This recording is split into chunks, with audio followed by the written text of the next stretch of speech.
மீதமான சாதத்தை வேஸ்ட் பண்ணாமல் ஒரு கிறிஸ்பியான மசாலா தோசை பண்ணலாமா? மசாலாவுக்கு ஒரு பேனில் 2 டேபிள் ஸ்பூன் எண்ணெய் சேர்த்து கடுகு, உளுந்து, கொஞ்சமாக கடலைப்பருப்பு, வேர்க்கடலை சேர்த்து நல்லா வறுத்து எடுத்துக்கோங்க. இது கூட ஒரு காஞ்ச மிளகா, கொஞ்சமாக கருவேப்பிலை, நீல வாக்கில் கட் பண்ணின ஒரு வெங்காயம், பொடியாக கட் பண்ணின இஞ்சி, பச்சை மிளகா சேர்த்து நல்லா வதக்கி விடுங்க. வெங்காயம் நல்லா வதங்கினதும் உப்பு, மஞ்சள் தூள் சேர்த்து கொஞ்சமாக தண்ணி சேர்த்து நல்லா கொதிக்க விட்டு வேக வச்சு 2 மீடியம் சைஸ் உருளைக்கிழங்கு சேர்த்து நல்லா மிக்ஸ் பண்ணி எடுத்துக்கலாம். ஃபைனலாக கொத்தமல்லி தூவி எடுத்திங்கன்னா நம்மளோட சூப்பரான மசால் தோசை மசால் ரெடி.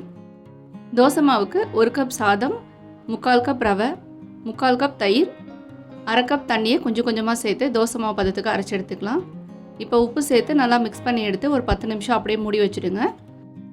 10 நிமிஷம் கழித்து எப்பவும் போல் தோசை ஊற்றி தோசை வெந்ததும் நம்ம ரெடி பண்ணி வச்சுருக்க உருளைக்கிழங்கு மசாலா உள்ளே வச்சு க்ளோஸ் பண்ணி எடுத்திங்கன்னா சூப்பரான left over rice dosa ready.